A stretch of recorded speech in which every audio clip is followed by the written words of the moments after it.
Hello everyone. I welcome you all for joining today's session. आप लोग कैसे हैं? एक बार मुझे चैट बॉक्स में रिस्पॉन्स करें। अगर आपको मेरी आवाज़ आ रही है तो एक बार चैट बॉक्स में वन टाइप करें। Hello everyone. मेरी आवाज़ क्लियर आ रही है सभी को?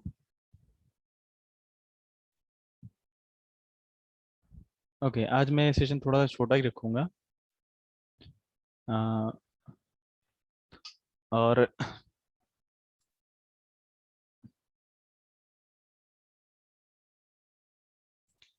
कोशिश करूँगा उस छोटे से सेशन में ही आपको प्रोग्रामिंग के जो कॉन्सेप्ट्स हैं वो मैं क्लियर आपको कराऊँ। सर, फ़ोन में कैसे प्रोग्रामिंग करेंगे वो भी बताइएगा। प्रोग्रामिंग पहले आप समझिए, फिर प्रोग्रामिंग कैसे करेंगे वो आगे बताएंगे हम। मैं अच्छा हूँ। मैं भी बढ़िया हूँ। सर, अब समर ट्रेनिंग भी कराते हैं? ये हम लोग समर ट्रेनिंग भी कराते हैं। और हमारे यहाँ मैंने आपको कल एक वीडियो रिकॉर्डिंग भी भेजी थी, आपको कुछ समर ट्रेनिंग के ग्लिम्स दिखाने के लिए। तो आप वो रिकॉर्डिंग देखिए। तो उससे आपको आइडिया हो जाएगा कि हम लोग कितने लार्ज स्केल पे समर ट्रेनिंग प्रोग्राम एग्जीक्यूट करते हैं। मैं बढ़िया हूँ। मैं सभी के चैट्स पढ़ रहा हूँ। लाइसेंस मांग रहा है, तो अगर प्रोटस में लाइसेंस मांग रहा है, आप लोग रिकॉर्डिंग देखिए। मैंने आपके सामने ही, मैंने अपने सिस्टम में आपके सामने ही सॉफ्टवेयर इंस्टॉलेशन किया था ना?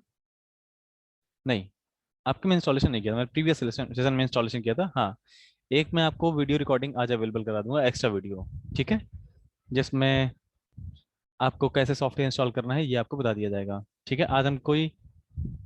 हाँ।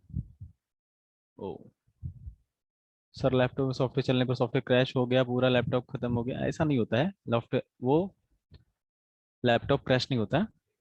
सर, जवाब देते हैं बट मेरा नहीं। इंद्रजीत पटेल, मैं सबका जवाब देने की कोशिश करता हूँ। आप लैपटॉप को रिस्टार्ट कर लीजिएगा, सर लैपटॉप क्रैश नहीं होता। आपने कल बताया था, उसका मैंने बताया था, वो बन गया। गुड। समर ट्रेनिंग में कौन सा सब्जेक्ट रहेगा? सब्जेक्ट नहीं होता, उसमें टेक्नोलॉजी रहती है। जैसे आप सभी लोग इलेक्ट्रिकल इंजीनियरिंग के हो तो आपको PLC and SCADA, HMI drive, ये कंप्लीट इंडस्ट्रियल ऑटोमेशन का प्रोग्राम होता है, जो आपको मैं एक्सप्लेन कर दूंगा किसी दिन। जो फोर्थ सेमेस्टर के बाद जो ट्रेनिंग प्रोग्राम होता है, जो लोग करना चाहते हैं वो उसको ज्वाइन कर सकते हैं। चलिए, मैं इसी पर आगे बढ़ता हूँ। और आज हम लोग थोड़े से प्रोग्रामिंग के जो कॉन्सेप्ट्स हैं वो आपसे डिस्कस करता हूँ। सर, अपना लोकेशन बताइए। मेरा लोकेशन है जानकीपुरम, लखनऊ। हम ये सारी चीज़ें डिस्कस करेंगे। एक प्रोग्राम ऑर्डिनो पर कैसे करते हैं।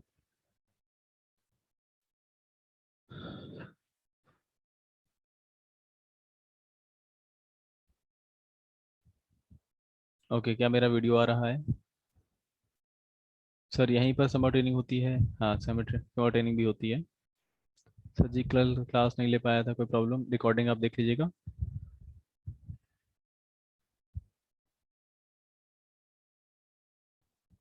ओके, तो स्ट्रेंथ अभी कम है, अपने फ्रेंड्स को भी आप बताइए जल्दी से कि वो लोग ज्वाइन करें। आगे वीडियो। सर, मैंने ISIS में ऑर्डिनरी प्रोग्रामिंग की थी। Very good, very good. अगर आपने ऑर्डिनरी प्रोग्रामिंग की थी, देखो, ऑर्डिनो पर काम करने के लिए पूरा प्रोसीजर मैं आपको आज बता देता हूँ, कैसे एक ऑर्डिनो पर काम करते हैं। ठीक। तो हमने जो Proteus software library installation.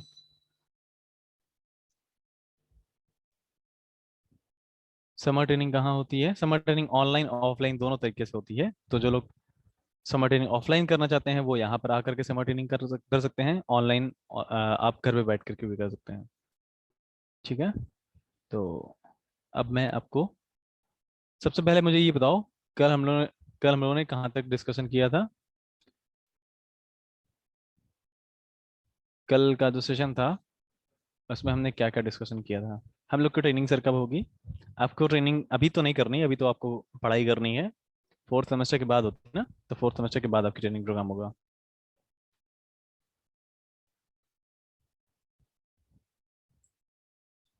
Mohammad Shah, बताएं क्या रिप्लाई करना है। आप लोग मुझे जल्दी से ये बताएं कि हम लोगों ने जो लास्ट टॉपिक डिस्कस किया था वो क्या था? सर, एट मेगा 16 की तरह इसकी प्रोग्रामिंग होती है क्या? सेम तो नहीं, बट तरीका वही होता है कि आईडी वहाँ पर यूज़ करना ये था। 31 के बाद ये वीडियो रहेगी। जिन लोगों को वीडियो रिकॉर्डिंग आगे तक यूज करनी है वो वीडियो रिकॉर्डिंग डाउनलोड कर सकते हैं। क्या आप लोग वीडियो रिकॉर्डिंग डाउनलोड कर पाते हैं?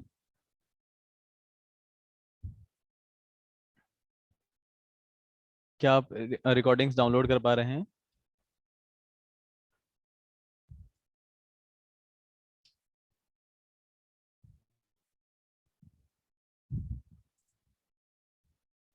रिकॉर्डिंग्स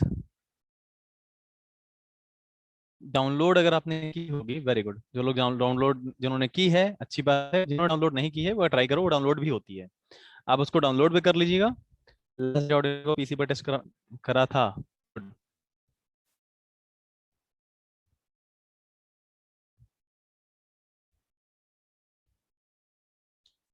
अब मैं आपको एक बार अवेयर करा देता हूँ सेटअप से। Please wait for 1 minute.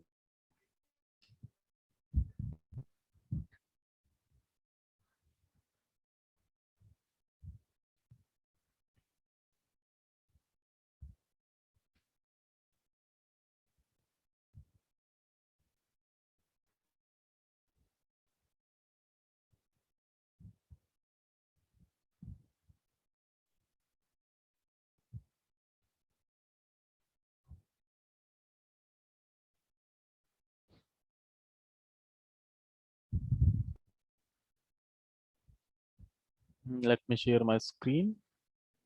ये रही स्क्रीन।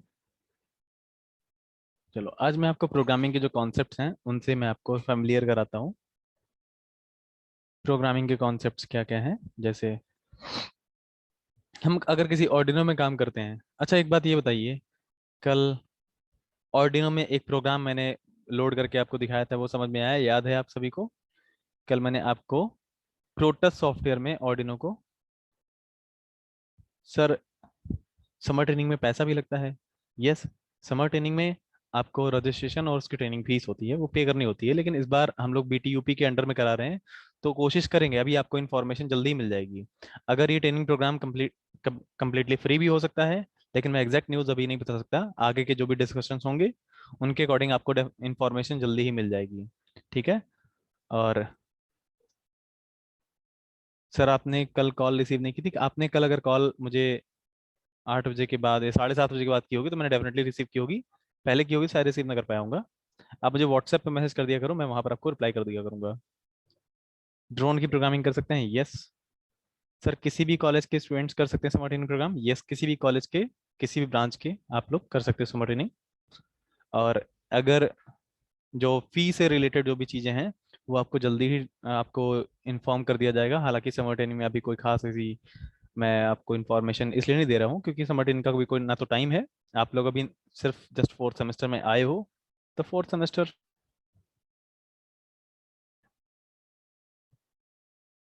फोर्थ, हाँ फोर्थ सेमेस्टर को अभी आप इंजॉय करो, उसमें पढ़ाई करो। फिर हम लोग जब समर ट्रेनिंग का आएगा टाइम तो उसके बारे में इंफॉर्मेशन आपको दे दी जाएगी। खैर, अभी मैं आपको एक छोटा सा प्रोग्राम मैंने कल बताया था, यहाँ तक मेरे ख्याल से आपको समझ में आ गया होगा। एक ऑर्डिनो को प्रोटोस में कैसे इंक्लूड करते हैं, कैसे रन करते हैं, उसका प्रोग्राम कैसे बनाते हैं।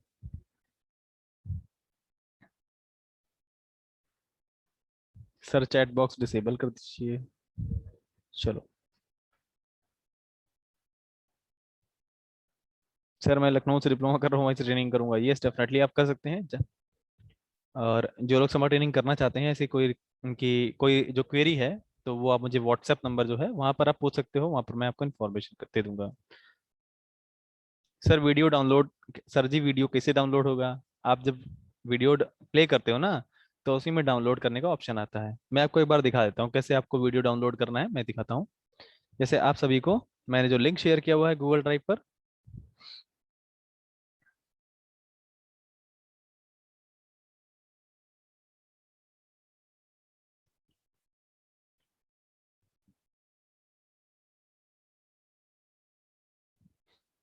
देखिए आप सभी को क्या करना है।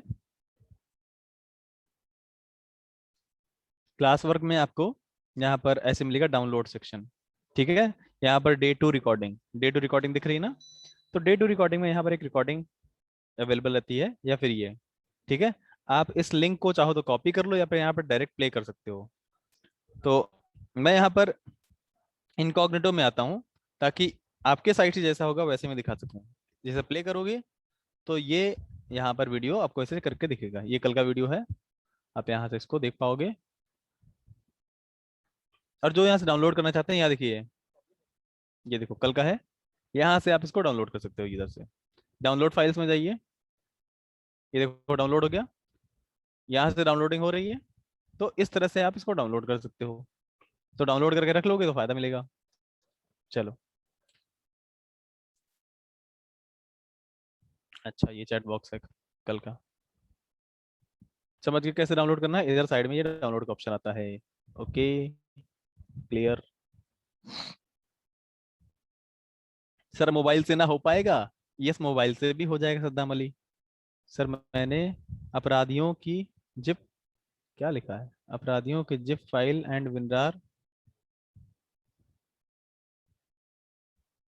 32 बिट पे काम किया नहीं पाए, इसलिए कॉल कर रहे थे। ये अपराधियों क्या है? सर नहीं हो रहा है डाउनलोड मोबाइल से। अब मोबाइल में गूगल क्रोम होता है, मोबाइल में गूगल क्रोम में ओपन कर लेना, ठीक है, वहां से हो जाएगा। ठीक है, मोबाइल में जो गूगल क्रोम होता है वहां में हो जाएगा। और कोई बात नहीं, आज मुझे कॉल कर लेना। दरअसल कुछ वजह से मैं कल कल कॉल रिसीव नहीं कर पाया था, रिस्पॉन्स नहीं कर पाया था। और आठ, हाँ 7:30 बजे के बाद जो भी मेरे पास कॉल्स आए थे मैंने सभी का रिस्पॉन्स किया था। बहुत सारे बच्चे आप में से ही होंगे जिनको मैंने उनकी प्रॉब्लम के सोल्यूशंस दिए थे। खैर, अब यहाँ पर आता हूँ।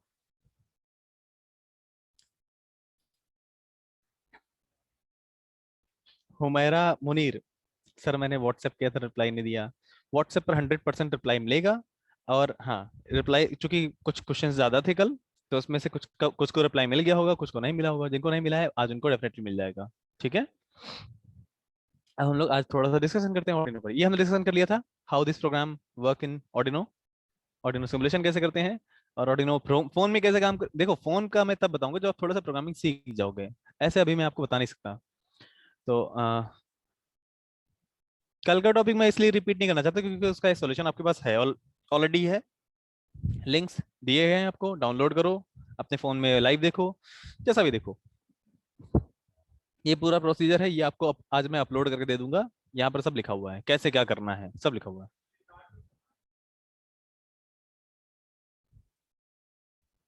अच्छा दाढ़ी, अब लॉकडाउन चल रहा है तो लॉकडाउन का सबूत आपको यहाँ दिख रहा है। खैर, यहाँ पर आते हैं हम लोग। दोस्तों जब हम किसी भी ऑडियो का प्रोग्राम बनाते हैं, अब ध्यान से समझिए, आप लोग चैट बॉक्स में थोड़ी सी एक्टिविटी आप स्लो कर दें, क्योंकि मैं जब क्वेश्चंस का रिस्पांस दूंगा तो आपको मैं बता दूंगा कि कब मैं रिस्पांस देने वाला हूँ। अब मेरी बात ध्यान से सुनिए, मैं चैट बॉक्स को हाइड कर देता हूँ। जब हम ऑर्डिनो का प्रोग्राम बनाते हैं दोस्तों, तो प्रोग्राम मतलब सेट ऑफ इंस्ट्रक्शंस।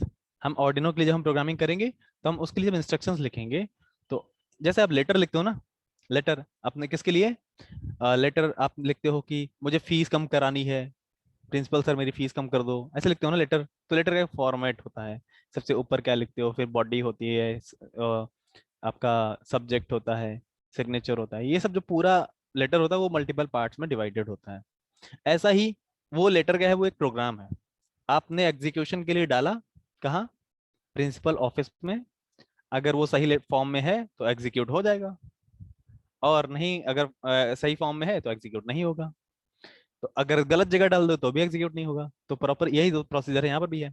ऑर्डिनो को प्रोग्राम, जब ऑर्डिनो का प्रोग्राम लिखते हैं तो वहां पर भी कुछ इसी तरह से एक प्रोसीजर फॉलो करते हैं। क्या प्रोसीजर होता है देखिए, ये एक ऑर्डिनो का प्रोग्राम है, आप यहाँ देख सकते हो। इसके पहले मैंने ये लिखा हुआ है, ये भी ऑर्डिनो का ही प्रोग्राम है। इसमें आपको दो सेक्शन दिख रहे होंगे। इस ऑर्डिनो के प्रोग्राम में आप यहाँ देखिए, आपको दो सेक्शन दिख रहे हैं। ये पहला सेक्शन है वर्ड सेटअप। सेटअप के अंदर कुछ इंस्ट्रक्शंस लिखी जाती हैं, जैसे यहाँ पर एक ये इंस्ट्रक्शन लिखी हुई है। ऐसे ही एक लूप होता है, तो इसके अंदर भी कुछ इंस्ट्रक्शंस लिखी जाती हैं। जैसे यहाँ पर 4 लाइन, 4 लाइन ऑफ इंस्ट्रक्शंस लिखी हुई हैं। ठीक है, तो ये अलग सेक्शन है, ये अलग सेक्शन है, यहाँ दो सेक्शन है। इन दो सेक्शंस के अलावा एक तीसरा सेक्शन भी होता है जो वॉइड सेटअप के जस्ट ऊपर होता है। तो ये क्या होता है, ये तीनों सेक्शंस क्या क्या होते हैं, मैं इनको आपको एक्सप्लेन करता हूँ। ये आप बहुत अच्छे से समझ लीजिए, नहीं तो आप इंटरनेट से प्रोग्राम कॉपी करके और उन्हीं को बनाते रहोगे, कुछ नया नहीं बना पाओगे। इसलिए इसको ध्यान से समझिए। आप अपने जो भी क्वेश्चंस को पूछना चाह रहे हो, मैं आपको क्वेश्चंस पूछने के लिए, मैं ये टॉपिक के बाद आपको टाइम दूंगा, तो अपने क्वेश्चंस को वहां पर आप पूछोगे तो मैं डेफिनेटली अच्छे से आंसर दूंगा। तो अभी जो मैं बता रहा हूँ उसको ध्यान से समझो। तो वही प्रोग्राम इधर भी है। यहाँ पर आपने देखा जैसे वर्ड सेटअप इधर भी था, वर्ड लोड उधर भी था, दोनों थे ना। अब यहाँ पर जो टॉप का सेक्शन है, एक वो भी होता है जहां लिखा हुआ है int LED equal to 13 semicolon slash slash ऐसे करके लिखा हुआ है। ये जो भी है, ये एक सेक्शन है, इसको हम लोग बोलते हैं हेडर सेक्शन या फिर वेरिएबल डिक्लेरेशन सेक्शन।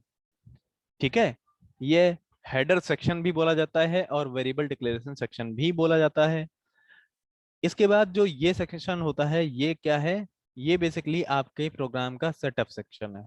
आप अपने प्रोग्राम में क्या करने वाले हो, किस पिन को कैसे यूज करने वाले हो, किसको इनपुट बनाओगे, किसको आउटपुट बनाओगे, ये सब जो प्रोसीजर होता है, ये एक बार होता है। इसके लिए इसीलिए इसका सेक्शन यहाँ होता है, यहाँ पर ये आप सारा काम यहाँ करते हो।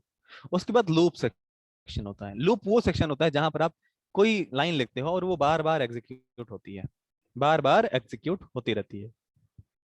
यहाँ याद रखिए ये टॉप का सेक्शन है, ये पूरा का पूरा सेक्शन एक बार ही एग्जीक्यूट कर होता है। मतलब जैसे ही ऑर्डिनो को आपने पावर दी, तो पावर देते ही ये सेक्शन एक बार एग्जीक्यूट होगा, वो दोबारा एग्जीक्यूट नहीं होगा। लेकिन जो ये दूसरा सेक्शन है, ये कंटिन्यूअसली एग्जीक्यूट होता रहता है, बार बार रिपीटेडली एग्जीक्यूट होता रहता है। एक बात मैं और बता दूं आपको, एक बारे में हमेशा एक लाइन ही एग्जीक्यूट होती है। तो यहाँ पर जो एग्जीक्यूशन होता है वो कुछ ऐसे लूप में होता है, ऐसे करके, ऐसे ऐसे। ठीक है, पहले ये लाइन एग्जीक्यूट होगी, फिर ये एग्जीक्यूट होगी, फिर ये, फिर ये, फिर अगेन ये होगी, फिर ये होगी, फिर ये होगी, और ये अगेन एंड अगेन होता ही रहेगा, होता ही रहेगा, होता ही रहेगा, इनफाइनाइट टाइम तक। कभी भी एग्जीक्यूशन स्टॉप नहीं होगा। इसका मैं एग्जांपल दूं। इसका एग्जांपल सिंपल सा है, जैसे आप कॉलेज में जाते हो, तो कॉलेज में पहली बार में जाते हो एक एडमिनिस्ट्रेशन ब्लॉक में। जो एडमिनिस्ट्रेशन ब्लॉक होता है, वहां पर आप अपने डॉक्यूमेंट वेरिफिकेशन कराते हो और वहां पर अपने फीस सबमिशन करते हो, एडमिशन प्रोसीजर को कंप्लीट करते हो। तो ये जो पूरा प्रोसीजर है, ये कुछ इस सेक्शन की तरह है। जब एक किसी भी कॉलेज में पहली बार जाओगे एडमिशन लेने के लिए, तो एक सेक्शन में जाना पड़ता है। फिर उसके बाद डेली आप कहाँ जाते हो? क्लासरूम में। तो ये क्लासरूम है, आप क्लास में जाते हो, पढ़ाई करते हो, लेक्चर अटेंड करते हो, नोट्स बनाते हो, असाइनमेंट कंप्लीट करते हो, ये सब डेली होता है। लेकिन ये डेली ऐसे ही नहीं होता है, इसके पहले आपने एक सेटअप कर रखा होता है, मतलब आपने एडमिशन करा रखा होता है। तो ये प्रोसेस भले ही एक बार एग्जीक्यूट होता है, एक बार ही होता है, लेकिन ये बहुत इंपॉर्टेंट है। ऐसे ही किसी भी कॉलेज में क्लास आप डेली जाना चाहते हो, उसके लिए पहली बार में आपको एडमिशन कराना पड़ेगा। ये एक एग्जाम्पल है।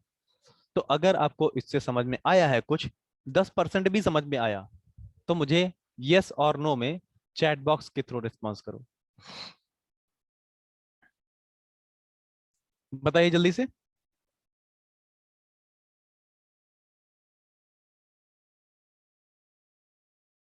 आ गया समझ में? Very good, well done. तो यही प्रोसीजर आपको याद रखना है आगे भी।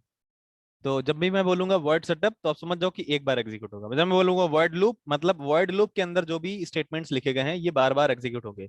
और मैंने ये भी बताया, ये एक ही बार में पूरा एग्जीक्यूट नहीं होता है। पहले इंस्ट्रक्शन, फिर दूसरी, फिर तीसरी, फिर चौथी, ऐसे लाइन बाय लाइन करके एग्जीक्यूट होती है। चलो, अब आप कह रहे हो कि सर ये क्या है वेरिएबल सेक्शन, ये क्या है, ये सब कुछ क्या है? मैं नहीं जानता इसको, पता नहीं क्या लिखा हुआ है आपने, पता नहीं क्या, इसको हटा दो इसे करके। मैं बताता हूँ, टेंशन ना लो, मैं बताता हूँ। दरअसल जब भी किसी भी प्रोग्राम को आप लिखते हो, तो प्रोग्राम में दो चीजें होती हैं। प्रोग्राम में या तो आप डेटा लिखते हो, या तो कमांड लिखते हो। तो डेटा का मतलब क्या होता है? जैसे 1 2 3 4 ABCD, किसी का नाम, ये सब क्या है? डेटा। जैसे लिखा है वर्ड सेटअप, तो ये जो वर्ड सेटअप है, ये प्री डिफाइंड कमांड है। कमांड मतलब कंप्यूटर इसको जानता है, कंप्यूटर मींस ऑर्डिनो भी इसको जानता है। समझ गए? लेकिन डेटा, जैसे आपने एलईडी लिखा, ये आपने अपने हिसाब से लिखा, आउटपुट ये आपने अपने हिसाब से लिखा। तो ये जो चीजें हैं, ये आपके हाथ में है। ये जो पिन मोड लिखा हुआ है, ये बिल्ट इन कमांड है। तो हम मैं आपको क्या बताऊंगा? मैं आपको इन्हीं कमांड्स का यूज करके डेटा को एग्जीक्यूट करना बताऊंगा। कोई डेटा ऐसे तो एग्जीक्यूट नहीं होता है। जैसे 2 और 3 को ऐड करना है, तो 2 और 3 क्या है? डेटा। ऐड क्या है? कमांड। तो ऐसे कमांड अगर अगर इसमें कंप्यूटर को सिखाया जाएगा, तो उसकी एक ऐड कमांड होगी। ऐड कमांड के साथ 2 और 3 को भी दिया जाएगा, बोलोगे उसको दिया जाएगा कि ऐड कमांड के साथ 2 और 3 को एग्जीक्यूट करोगे। तो ऐड क्या है? कमांड, ठीक है, और 2 और 3 क्या है? डेटा। तो किसी भी प्रोग्राम में दो इंपॉर्टेंट चीजें होती हैं, कमांड्स और डेटा। असेंबली लैंग्वेज में बोलेंगे तो ऑपरेंड्स एंड ऑपकोड। क्या होता है? ऑपरेंड्स मतलब डेटा, ऑपकोड मतलब कमांड। ये चीज कितने लोग को समझ में आई? जरा रिस्पॉन्स के बाहर कर दो एक बार।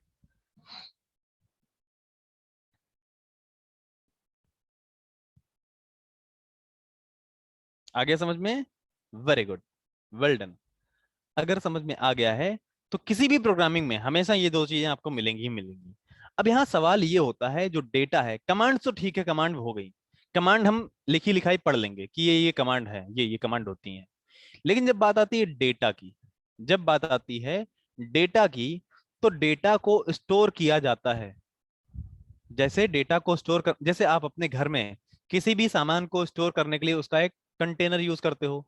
जैसे आपके पास बैग है, बैग में आप बुक्स स्टोर करते हो, बैग में आप बुक्स स्टोर करते हो। और पर्स, पर्स भी कंटेनर है, पर्स में आप पैसा स्टोर करते हो, एटीएम कार्ड रखते हो, अपने कुछ जरूरी डॉक्यूमेंट्स रखते हो, फोटोज रखते हो, सिक्के रखते हो। तो क्या ऐसा हो सकता है कि पर्स में आप बुक्स रख लो? बताओ। अब जैसे पर्स है, कमांड्स में बताऊंगा, अभी हम लोग जो कमांड्स यूज करेंगे तो उनको हम बताएंगे। अभी डेटा, सबसे पहले डिस्कशन डेटा से स्टार्ट करते हैं। मुझे बताओ, क्या आप पर्स में बुक्स स्टोर कर सकते हो? नहीं। तो जब भी किसी भी प्रोग्राम को बनाया जाता है, किसी भी प्रोग्राम को बनाया जाता है, तो डेटा आपके पास तरह तरह का होता है। छोटा डेटा, बड़ा डेटा, बहुत बड़ा डेटा, और भी बड़ा डेटा।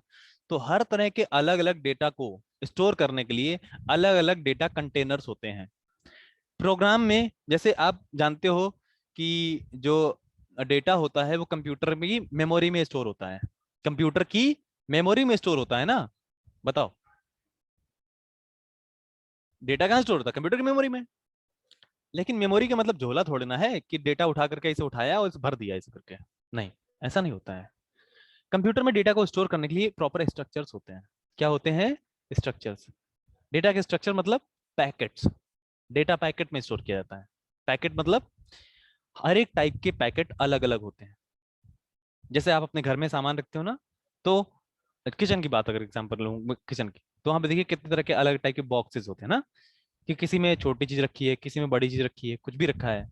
तो हर एक चीज जैसे हम वहाँ स्टोर करते हैं अलग अलग टाइप के डब्बों में।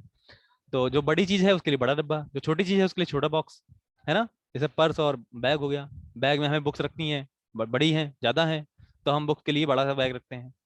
हमें अगर बैग में कपड़े भी स्टोर करने हैं, तो कपड़े के लिए ट्रैवल बैग होता है, ट्रैवल बैग और बड़ा होता है। हम कपड़े तो अपने बैग में ठूस नहीं सकते, एक लिमिट है उतने ठूस सकते हो, उसके बाद में बैग फट जाएगा। तो हम लोग उसके लिए ट्रैवल बैग यूज करते हैं। तो यही जो कॉन्सेप्ट है, जैसे हमारे पास जिस टाइप का डेटा उस टाइप का कंटेनर, इसी टाइप का कॉन्सेप्ट आपकी आपके कंप्यूटर्स भी यूज करते हैं। तो जब कंप्यूटर किसी भी डेटा को मेमोरी में स्टोर करता है, तो मेमोरी में वो पैकेट्स के अंदर स्टोर करता है। मेमोरी के अंदर क्या होते हैं? पैकेट्स। उन पैकेट्स को कंप्यूटर की लैंग्वेज में बोलते हैं वेरिएबल्स। क्या बोलते हैं? वेरिएबल्स। वेरिएबल्स मतलब डेटा को जहां पर इकट्ठा करके रख दिया जाएगा। इन सभी पैकेट्स मींस वेरिएबल्स का साइज भी अलग अलग होता है। इन पैकेट्स का साइज अलग अलग होता है। तो जब आप कोई पैकेट में डेटा स्टोर करने वाले हो, तो पैकेट आपको क्रिएट करना होता है। क्या करना होता है? क्रिएट करना होता है। तो हर एक पैकेट को क्रिएट करने के लिए दो चीजों की रिक्वायरमेंट होती है। आपको दो चीजें कंप्यूटर को बतानी होती हैं, टू क्रिएट ए पैकेट और टू क्रिएट ए वेरिएबल। पहली चीज, उसका नाम क्या है, उसका नाम क्या है। दूसरी चीज, उसका साइज क्या है, साइज। पहली चीज नाम, दूसरी चीज साइज। समझ गए? तो जो नाम होता है वो उसको बोलते हैं वेरिएबल नेम। क्या बोलते हैं? Variable name. समझ रहे हो ना?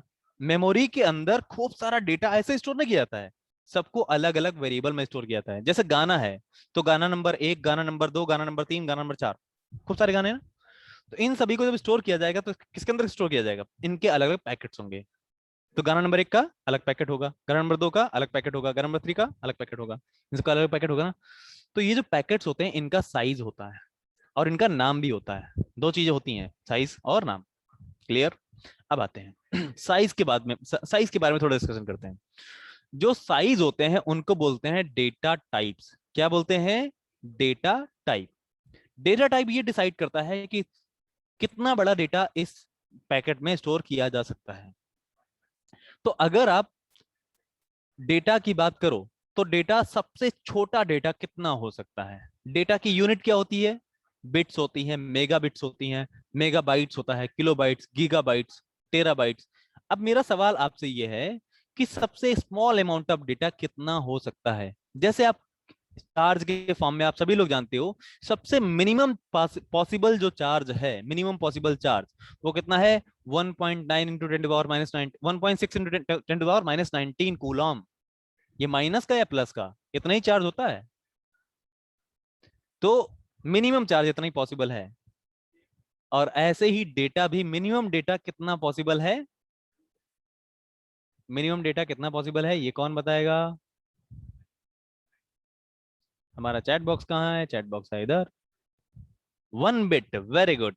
1 bit is minimum possible data. 1 bit से छोटा कुछ नहीं होता। कभी आपने सुना है आधा बिट डेटा? आधा बिट डेटा सुना है? नहीं। आपने 8 बिट सुना होगा, 16 बिट सुना होगा, 32 बिट सुना होगा, लेकिन आधा बिट नहीं सुना होगा। बीट नहीं होता है, बिट होता है, बिट। तो बीट हो जाएगी आपकी। चलो, तो 1 बिट जो होता है वो सबसे छोटा होता है। तो अगर आपको कोई ऐसा 1 बिट का डेटा कहीं स्टोर करना है तो उसका पैकेट छोटा होगा। अब आप कहोगे सर ऐसा क्यों नहीं करते, जब हमें पैकेट ही बनाने तो बड़े बड़े साइज के खूब सारे पैकेट बना दो। तो अगर मान लो आपने बड़े बड़े साइज के पैकेट बना दिए तो आपकी मेमोरी में कुछ डेटा ही स्टोर हो पाएगा। ठीक है? तो हर एक डेटा के लिए अलग अलग टाइप के डेटा टाइप्स होते हैं, मतलब अलग अलग उनका साइज होता है। तो यहां देखो, ऑर्डिनो में जो डेटा टाइप्स होते हैं वो इतने साइज के, इतने टाइप के होते हैं। इनमें से कुछ मैं आपको एक्सप्लेन करता हूँ। ये सब क्या है? These all are data types. इनका सबका अपना अपना अलग अलग साइज होता है। अब मैं साइज आपको बताता हूँ। यहाँ देखो, अगर मैं सबसे कॉमनली यूज्ड डेटा टाइप की बात करूं, इट इज इंटीजर। क्या है? इंटीजर। तो ये नंबर को स्टोर करता है। किसको स्टोर करता है? नंबर को। अब वो जैसे नंबर मान लो 12 है, अब 12 को स्टोर करना है तो 12 बाइनरी में कुछ ना कुछ होगा। क्या होगा? 1100 समथिंग कुछ होगा। तो अगर आप 12 को स्टोर करना चाहते हो तो इसको एक पैकेट में स्टोर करना पड़ेगा। Packet means variable. मैं पैकेट बोलूंगा तो आप वेरिएबल समझोगे। पैकेट मींस वेरिएबल, वेरिएबल में स्टोर करना पड़ेगा। वेरिएबल को डिक्लेयर करने के लिए दो चीजों की रिक्वायरमेंट होती है। पहली चीज उसका नाम, दूसरी उसका साइज। नाम और उसका साइज। देखिए ये क्या है? What is this? ये नाम है या उसका साइज है? ये है उसका साइज। तो इंट जो लिखा हुआ है, इंट मतलब इसका जो साइज है वो 2 बाइट्स है। कितना है? 2 बाइट्स। 2 बाइट्स को 16 बिट्स भी आप बोल सकते हो। तो इसमें जो मैक्सिमम नंबर्स जो स्टोर किया जा सकता है वो इतना से लेकर के इतना तक स्टोर किया जा सकता है। ठीक है? तो यहां पर जो ये दिया है ये बेसिकली टाइप को डिफाइन करता है। इंट लिख देने से उसका जो टाइप होता है वो इंटीजर टाइप होता है। इंटीजर टाइप में इतनी रेंज में वैल्यू स्टोर की जा सकती है। ये क्या है? What is this? ये क्या है? ये होता है वेरिएबल नेम, उस पैकेट का नेम। तो किसी भी पैकेट का जो साइज होता है वो प्री डिफाइंड, जो यहां पर कीवर्ड्स हैं जैसे इंट। कीवर्ड का मतलब क्या होता है? जिसका मतलब ऑर्डिनो को पता है। और जो ऑर्डिनो, जिसका मतलब ऑर्डिनो को पता है, वो आप, जो कीवर्ड है, आप यूज नहीं कर सकते, आप अपनी तरफ से डिक्लेयर नहीं कर सकते। तो यहां पर आप जो देख रहे हो, count, count is a keyword declared by programmer. किसके थ्रू डिक्लेयर किया गया है? प्रोग्रामर के थ्रू। तो समझ गए? ये जो डेटा है, सर नहीं, रिप्लाई नहीं किया, सही है गलत है? मैंने बताया ना, आंसर तो मैंने दिया ही है कि जो इंट है वो बेसिकली इसका साइज डिक्लेयर करने के लिए है, और काउंट क्या है? नेम। काउंट का नाम अपने हिसाब से लिख दो, CNT लिख दो, सी लिख दो, ये आपकी मर्जी है।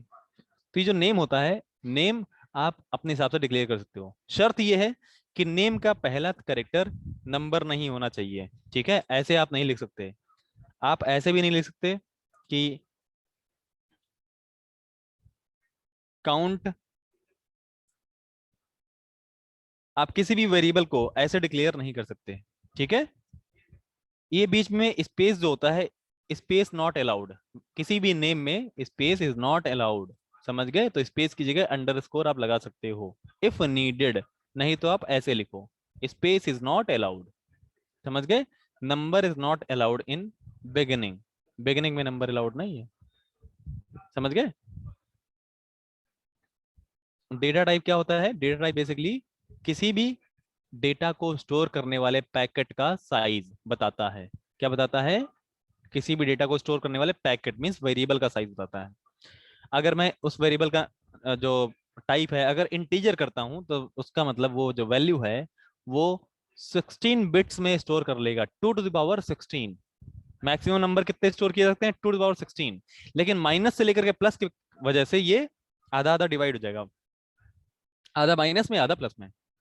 काउंट को काउंट ही लिखेंगे, काउंट की स्पेलिंग गलत कर दो आपकी मर्जी, ये आप जब डिक्लेयर करते हो आप अपने हिसाब से नाम रख सकते हो, ठीक है।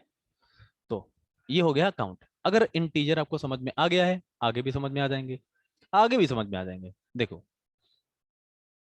अगर मैं बात करूं कि जैसे मुझे सिर्फ पॉजिटिव नंबर स्टोर करना है तो उसके लिए लिखोगे अनसाइंड इंट, मतलब इसमें नेगेटिव नंबर स्टोर नहीं कर सकते आप, इसमें सिर्फ पॉजिटिव स्टोर किया जाएगा। तो पॉजिटिव कितना होगा? 2 to the power 16, 65,535, ठीक है। तो इस टाइप के नंबर जिसमें डेसिमल पॉइंट इन्वॉल्व नहीं है उनको हम अनसाइंड में भी लिख सकते हैं, लेकिन अनसाइंड में याद रखिएगा इसमें नेगेटिव वैल्यू स्टोर नहीं कर सकते। तो इसका जो साइज है, अच्छा मुझे ये बताओ अनसाइंड इंट और इंट का साइज, क्या ये साइज दोनों का डिफरेंट डिफरेंट है या दोनों का साइज सेम है? मुझे बताओ। ये गैप वेरिएबल का जो डेटा टाइप है वो ये है, ये नेम नहीं है, इसमें कहां गैप है? ये अनसाइंड इंट उसका टाइप बताने के लिए है। तो सवाल ये है कि क्या इन दोनों का साइज सेम है या डिफरेंट है? साइज, मैं साइज की बात कर रहा हूं, डेटा कितना स्टोर होगा, ये गलत बात है। अगर मैं बोलूं कि एक ऐसा वेरिएबल है, एक ऐसा कंटेनर है जिसमें -10 से लेकर के +9 तक की वैल्यूज स्टोर की जा सकती हैं, मतलब टोटल वैल्यूज कितनी हो गई? टोटल वैल्यूज कितनी हो गई? 20। अगर मैं बोलूं कि यहां 0 से लेकर के 0 to 19 स्टोर किया जा सकता है, तो यहाँ टोटल वैल्यूज कितनी हो गई? 20। इसका साइज और इसका साइज अलग अलग है क्या? साइज सेम ही है लेकिन रेंज अलग है। ये क्या कर रहा है? पॉजिटिव निगेटिव दोनों को स्टोर कर रहा है, ये सिर्फ पॉजिटिव को कर रहा है। तो that is the basic difference between unsigned int and int, समझ गए। ये एक ही बार में आपको समझ में आ गया होगा। अगर ये समझ में आ गया है तो इसका मतलब ये है कि इंट यहां पर आप अनसाइंड इंट और इंट दोनों ही यूज कर सकते हो। अनसाइंड इंट में किसी भी नेगेटिव नंबर को स्टोर नहीं किया जाता, ये स्टोरी करेगा ही नहीं। अब दूसरा सवाल ये है कि अगर हमें मैक्सिमम वैल्यू स्टोर करनी तो उसमें 65,535 तक ही स्टोर कर सकते हो, इससे ऊपर नहीं कर सकते। लेकिन अगर हमें मैथमेटिकल कैलकुलेशन करना हो प्रोग्रामिंग में तो हमारे पास नंबर तो बहुत बड़े बड़े होते हैं। हमारे पास नंबर ऐसे भी होते हैं, देखो हमारे पास नंबर तो 5.5 इस टाइप के भी होते हैं, और हमारे पास नंबर तो इतने बड़े भी होते हैं, देखो ऐसे ऐसे इतने बड़े बड़े नंबर भी होते हैं, खूब बड़े बड़े नंबर। तो क्या ये बड़े नंबर जो होते हैं प्रोग्रामिंग में यूज नहीं किए जाते हैं, इतने बड़े बड़े नंबर? नहीं, इनके कंटेनर अलग अलग हैं। इनके कंटेनर मीन्स इनका जो पैकेट है, डेटा पैकेट, उसका साइज अलग होगा, तो वो अनसाइंड इंट नहीं होगा। सर ये वाले सी लिखा है काउंट के लिए, यहाँ पर ये जो वेरिएबल नेम है वो सी है, इसका नाम क्या है? नाम सी है, समझ गए। ये क्या है? दिस इज डेटा टाइप, ये है डेटा टाइप, समझ लो। इंट में आप अनसाइंड लगा दो तो उसका डेटा टाइप अलग हो जाएगा, साइज वही रहेगा। तो हमें अगर इस टाइप की डेसिमल वैल्यू या इस तरह की वैल्यूज चाहिए होंगी तो उसका डेटा टाइप अलग होता है। खैर, अगर आप सिर्फ सिंगल वैल्यू को स्टोर करना चाहते हो, 1 और 0 को स्टोर करना चाहते हो, तो अगर 0 स्टोर करना चाहते हो और 1 स्टोर करना चाहते हो, इससे बड़ी वैल्यू स्टोर नहीं कर सकते, तो आप उस डेटा टाइप को बुलियन लिखोगे। क्या लिखोगे? बुलियन, ठीक है। बुलियन का मतलब अब जो ये वेरिएबल है, जो यहाँ वेरिएबल क्रिएट हुआ, it is variable name, it is variable name declared by you, आपके थ्रू डिक्लेयर हुआ। तो ये जो वेरिएबल नेम है, इसमें या तो आप 0 स्टोर कर सकते हो या तो 1। 2 नहीं स्टोर कर सकते, सिंगल वेरिएबल में 2 स्टोर नहीं कर सकते जब तक इसका टाइप, डेटा टाइप बूलियन है। समझ गए? तो अगर बूलियन को स्टोर करना है तो बूलियन यूज करोगे। Sir why programming text font is different than usual. ये देखो एडिटर के ऊपर डिपेंड करता है। प्रोग्रामिंग का जो टेक्स्ट स्टाइल होता है, ये मैंने जानबूझ करके लिखा हुआ है कि आपको समझ में आए कि ये प्रोग्रामिंग वाला पार्ट है। और ये आप किसी भी एडिटर में लिख सकते हो, एडिटर के ऊपर डिपेंड करता है। टेक्स्ट का प्रोग्रामिंग से कोई मतलब नहीं होता है, टेक्स्ट स्टाइल का। कैपिटल स्मॉल का बहुत इशू होता है प्रोग्रामिंग में। आप जो ऑर्डिनो की प्रोग्रामिंग करोगे तो कैपिटल स्मॉल अलग अलग होंगे। चलो, मैंने अब बताया कि अगर आपके पास ऐसा नंबर है, इस टाइप के नंबर को अगर आप इंटीजर टाइप के वेरिएबल में स्टोर करोगे, इस टाइप के नंबर को अगर आप इंटीजर टाइप के वेरिएबल में स्टोर करोगे, तो वो सिर्फ और सिर्फ 12 स्टोर करेगा, 0.34 को छोड़ देगा। ठीक है, 0.34 को छोड़ देगा। तो अगर हमें ऐसे नंबर जो कि डेसिमल पॉइंट के साथ हैं उनको स्टोर करना है तो क्या करेंगे? तो उनको स्टोर करने के लिए हम इसका डेटा टाइप क्या रखेंगे? फ्लोट। इसका नाम होता है फ्लोट। अगर ये डेटा टाइप फ्लोट है तो इसका जो साइज होता है वो अब ज्यादा होता है। तो ये साइज कितना होता है? देखो, 3 × 10⁻⁻38, इतना बड़ा नंबर स्टोर कर सकते हैं आप। तो जो ये डेटा टाइप है, यहां पर इसका साइज ज्यादा होता है, इसलिए हम इसको सेमीकोलन जरूरी है। ये मैं बताऊंगा सेमीकोलन कहाँ लगता है। सेमीकोलन किसी भी स्टेटमेंट को टर्मिनेट करने के लिए कि ये स्टेटमेंट यहीं तक है, ये इसलिए यूज करते हैं। ई मतलब है 10⁻, ई मतलब 10⁻। एफ नहीं है, वो ई है भाई, ई। एफ नहीं, ई। ई का मतलब 10⁻+38। ये देखो, ये नेगेटिव नंबर है, ये पॉजिटिव नंबर है, और ये नेगेटिव नंबर है। ये देखो नेगेटिव सिंबल लगा है, इसलिए नेगेटिव नंबर है। यहाँ डी का डिनोट करता है, व्हाट इज डी? यहाँ डी है वेरिएबल नेम।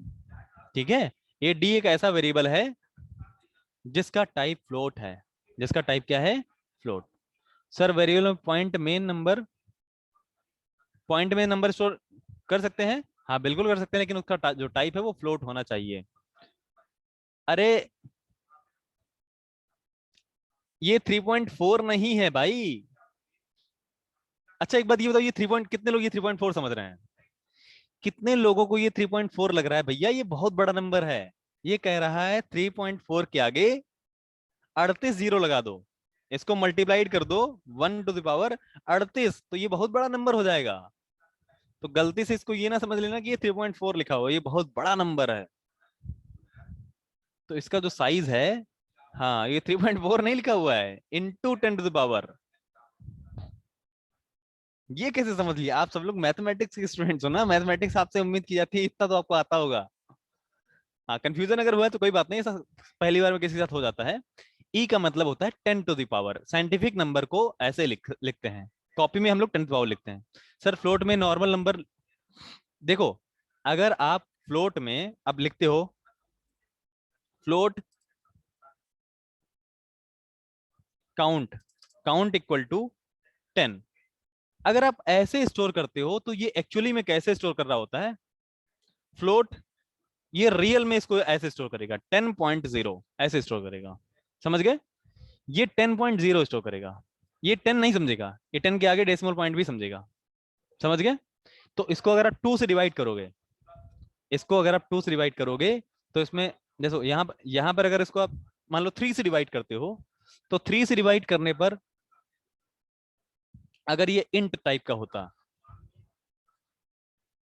ठीक है, तो 3 से डिवाइड करने पर इसमें 3 आएगा, 3.3 नहीं आएगा। इसको आप 3 से डिवाइड करोगे तो 3 आएगा, लेकिन अगर आप इसको 3 से डिवाइड करोगे तो ये 3.3333 समथिंग आएगा। सर डेटा अगर ऐसे है 94.3, देखो अभी जो मैं बता रहा हूं वो सिर्फ नंबर्स हैं। ठीक है, अगर आप ABCD या फिर परसेंट, ये सब क्या है? ये सब सिंबल्स हैं, ये सारे सिंबल्स हैं, ये नंबर नहीं है। क्या ये नंबर है? कोई बताओ, इसमें कोई भी क्या नंबर है? इनमें कोई भी नंबर है क्या? क्या ये नंबर है? हैश, ये सब नंबर है? नहीं, ये सारे के सारे कैरेक्टर्स होते हैं। तो कैरेक्टर्स को स्टोर करने के लिए आपके पास अलग टाइप होता है, और उस अलग टाइप को हम लोग बोलते हैं, जैसे लॉन्ग होता है, लॉन्ग में देखो इतना बड़ा नंबर स्टोर कर सकते हैं। ठीक है, 32 बिट इसका साइज होता है। कितना साइज होता है? 32 बिट। अगर आप देखो कि ABCD या कोई कैरेक्टर स्टोर करना है, तो आपको इसका डेटा टाइप क्या करना पड़ेगा? कैर करना पड़ेगा। ये सब नोट्स आज ध्यान से देखना, पढ़ना। और डीएटी क्या है? What is DAT? DAT is variable name given by us.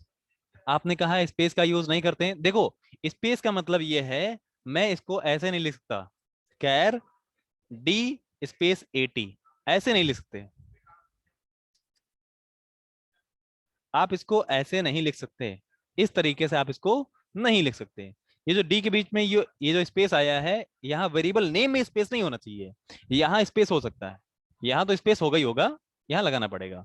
तो ये जो नेम में स्पेस है, यहाँ पर आप अंडरस्कोर लगा सकते हो, लेकिन ऐसा नहीं कर सकते कि स्पेस लगा दो। तो इसको आप ऐसे लिखो या तो, और आप हमेशा ऐसे अभी लिखो, अभी जब तक आप नए हो तब तक आप ऐसे लिखो। ठीक है, चलो। हाँ, वेरिएबल नेम में स्पेस नहीं रहता। अब कुछ और भी डेटा टाइप्स हैं, जैसे आप कह रहे होगे सर अगर हमें ऐसे स्टोर करना है, 93.4%, ऐसे परसेंट के साथ स्टोर करना है, तो याद रखिएगा यहाँ 9 3 पॉइंट और 5, ये सब कैरेक्टर कंसीडर किए जाएंगे। सब के सब कैरेक्टर। 9 को हम कैरेक्टर के थ्रू भी रिप्रेजेंट कर सकते हैं, नंबर के थ्रू भी रिप्रेजेंट कर सकते हैं। मतलब अगर आप char DAT equal to double quotes 9 लिखते हो, ठीक है, और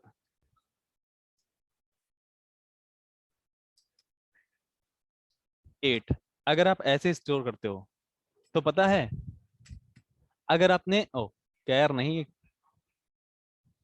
अगर आप इसको ऐसे स्टोर करते हो, तो इनमें कोई आप मैथमेटिकल ऑपरेशन नहीं कर सकते। ठीक है, आप इसको अगर ऐड करोगे, इन दोनों डेटा को अगर ऐड करोगे, तो यहाँ पता क्या आएगा? यहाँ DAT plus CAT, DAT plus CAT equal to 98 आएगा। समझ गए? अगर ये ऐसा है तो। लेकिन अगर ये ऐसा है, कैसा है? अगर ये इंट है और ये कोट्स के अंदर नहीं है, ये कोट्स के अंदर नहीं है, तो और ये क्या है? इंट। तो इनको दोनों को ऐड करने पर इसका जो आउटपुट है वो 17 का, क्या आएगा? 17। ठीक है, तो ये आप जिस भी टाइप के डेटा पे काम करना चाहते हो, उसको उस टाइप के वेरिएबल में स्टोर करना पड़ेगा। अब सवाल ये है कि सर इसको कैसे स्टोर करेंगे? तो यहाँ पर चूंकि परसेंट है, इसको आप नंबर में अगर स्टोर करोगे, तो नंबर जो होता है वो कैरेक्टर को कंसीडर नहीं करता, जबकि कैरेक्टर जो होता है नंबर को कैरेक्टर के फॉर्म में लिख लेता है, जैसे ये लिखा, जैसे ये लिखा। तो हम यहां पर अगर इसको ऐसे लिखना चाहते हैं, तो आप इसको कैसे लिखोगे? इसको आपको डबल कोट्स के अंदर लिखना पड़ेगा, और इस तरह के वैल्यूज को, इस तरह के डेटा को, जैसे यहां लिखा मैंने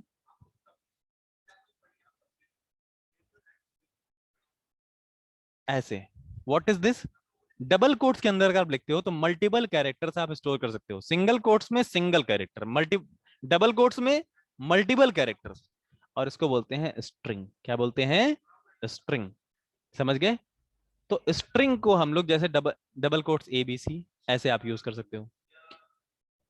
तो ये चीज है वेरिएबल्स एग्जैक्टली। कैल sir in calculation we divide 100 by, sir in this case, देखो कैलकुलेशन में क्या होता है कि जब आप कोई मैथमेटिकल कैलकुलेशन करना चाहते हो, उसके लिए आपको सारे वेरिएबल्स या तो इंटीजर या तो फ्लोट टाइप के बनाने पड़ते हैं। Different characters means different alphabets, yes different alphabets. यहाँ मैं अल्फाबेट नहीं बोलूंगा, मैं कैरेक्टर्स बोलूंगा। ठीक है, यहाँ पर डेसिमल में DECIMAL ये सब क्या है? कैरेक्टर्स हैं। मैं इनको अल्फाबेट यहाँ पर नहीं बोलूंगा, लेकिन आप समझ जाइएगा। ठीक, क्या इसमें लोग भी लॉग का भी फंक्शन यूज कर सकते हैं? हाँ, सब। अब ये डिपेंड करता है कि आपके कंपाइलर में क्या क्या कौन कौन सी लाइब्रेरीज हैं, तो सब कर सकते हो। ठीक है, चलो, ये डेटा टाइप सभी को क्लियर है। प्रोग्रामिंग में डेटा टाइप बहुत इंपॉर्टेंट कॉन्सेप्ट होता है। और डेटा टाइप क्या है, आप ये समझ लो कि जैसे पर्स है और बैग है। बैग में आप बुक्स स्टोर कर सकते हो, लेकिन पर्स में आप बुक्स स्टोर नहीं कर सकते। लेकिन अब सवाल ये है कि आप अगर बैग में पैसा भी रख लो, तो आप बैग में पैसा नहीं रखते। पैसा रखने के लिए पैसा थोड़ा होता है ना, उसको, थोड़े पैसे को आप बैग में नहीं रखते। जब ज्यादा पैसा होगा तो बैग में रखोगे, थोड़े पैसे को आप पर्स में रखते हो। क्योंकि बैग अननेसेसरी हो गया ना, पर्स सस्ती आती है, बैग महंगा आता है। तो आप यहाँ इकोनॉमी के हिसाब से देखो, तो आपके लिए ज्यादा सबसे बेटर कौन है, बैग की पर्स? कैर डेटा टाइप एक बार फिर से बता दीजिए। कैर मतलब जब हम कंप्यूटर से कोई भी कम्युनिकेशन करते हैं, कंप्यूटर से जब हम इंफॉर्मेशन एक्सचेंज करते हैं, तो हमारे जो कंप्यूटर्स होते हैं वो नंबर्स को डायरेक्ट बाइनरी में कन्वर्ट कर सकते हैं, बट कैरेक्टर्स को रिकॉग्नाइज नहीं करते। कैरेक्टर्स को कैरेक्टर्स को रिकॉग्नाइज करने के लिए कंप्यूटर्स एक स्पेशल टेबल का यूज करते हैं, और उस स्पेशल टेबल को बोलते हैं ASCII, आस्काई टेबल। इस आस्काई टेबल के अकॉर्डिंग हर एक कैरेक्टर को एक स्पेशल नंबर असाइन किया गया है। ठीक है सर, बुक्स को पर्स में रख लें तो? अब है तो रख लो, अगर बुक्स पर्स में आ जाती हैं तो। Bribe character is stored in how much binary bits number? 8 bits. Characters को स्टोर करने के लिए 8 बिट का साइज का हमें चाहिए होता है वेरिएबल। 8 बिट साइज का वेरिएबल होता है जिसमें हम कैरेक्टर को स्टोर करते हैं। आस्काई का फुल फॉर्म है American standard code for information exchange. Riddhima Gupta. Okay. Character, देखो कैरेक्टर को बाइनरी में कन्वर्ट करने का कोई फॉर्मूला नहीं होता। कैरेक्टर को बाइनरी में कन्वर्ट करने का कोई फॉर्मूला दुनिया में नहीं है। तो इसको एक स्टैंडर्ड टेबल के थ्रू कन्वर्ट किया जाता है। 9A, सवाल ये है कि 9A कैरेक्टर है या क्या है? ये कुछ नहीं है, ये गलत तरीका है, क्योंकि इसमें दो कैरेक्टर्स हैं जो सिंगल कोट से कवर किए जा रहे हैं, और ये गलत है। तो इसके लिए आपको डबल कोट्स ऐसे लिखना पड़ेगा। अब इसको स्ट्रिंग बोला जाएगा। क्या बोला जाएगा? स्ट्रिंग। इसको आप ऐसे लिख सकते हो, ऐसे। इसको बोलेंगे कैरेक्टर। सिंगल कोट्स के अंदर सिंगल कैरेक्टर है तो उसको कैरेक्टर बोलेंगे। इंफॉर्मेशन इंटरचेंज, एक्सचेंज नहीं, interchange. ASCII code capital capital letters का, स्मॉल लेटर का, सभी का ही होता है। Please wait wait minute.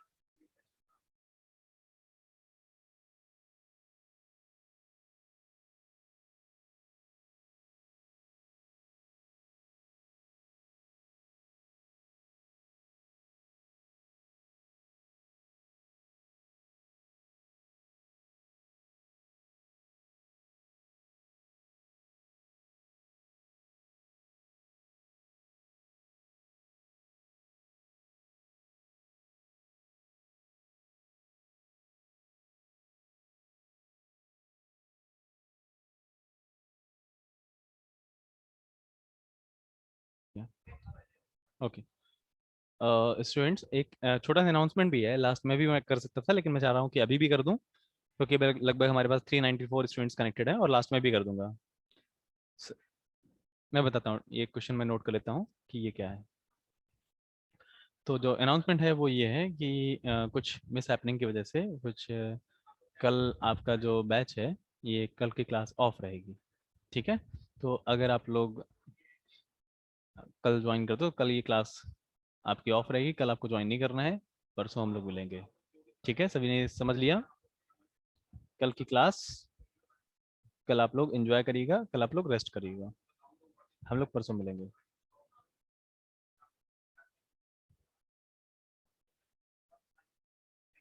Okay, चलिए। अब सवाल ये है कि सर ये क्या है? देखो, जब आप कोट्स के अंदर कुछ भी लिखते हो, सिंगल कोट के अंदर लिखते हो तो वो कैरेक्टर होगा, डबल कोट्स के अंदर लिखते हो, कुछ भी लिखो, आप अपने कीबोर्ड से कोई भी कैरेक्टर जो आप प्रेस करके टाइप कर सकते हो, कोई भी कैरेक्टर जो भी आप टाइप कर सकते हो, सिंगल हो डबल हो कितना भी हो, अगर वो डबल कोट्स के अंदर लिखा गया है तो उसको स्ट्रिंग बोलेंगे। क्या बोलेंगे? अब जो ये है ना दोस्तों, ये आपका कैरेक्टर, ये आपका नंबर अब नहीं रहा, ये अब कैरेक्टर हो गया। कैरेक्टर, इसको कैरेक्टर कंसीडर किया जाएगा। ये स्ट्रिंग कंसीडर की जाएगी, इसके अंदर आप कुछ भी लिख दो, कितना भी खतरनाक आपको जो भी आता हो, ये कुछ भी लिख दो आप, ठीक है, ये कुछ भी लिख दो, कोट्स लगा दो, ऐसा कुछ भी लिख दो, ये सब क्या है, ये सब क्या है। अच्छा मैं आपको दिखा देता हूँ, अगर आपको थोड़ा सा कंफ्यूजन लग रहा है, मैं आपको दिखा देता हूँ एग्जैक्टली जो आस्काई टेबल है, जो स्टैंडर्ड आस्काई टेबल है, जो कंप्यूटर्स में इंफॉर्मेशन को एक्सचेंज करने के लिए बनाई गई थी, मैं वो ओरिजिनल आस्काई टेबल आपको दिखाता हूँ।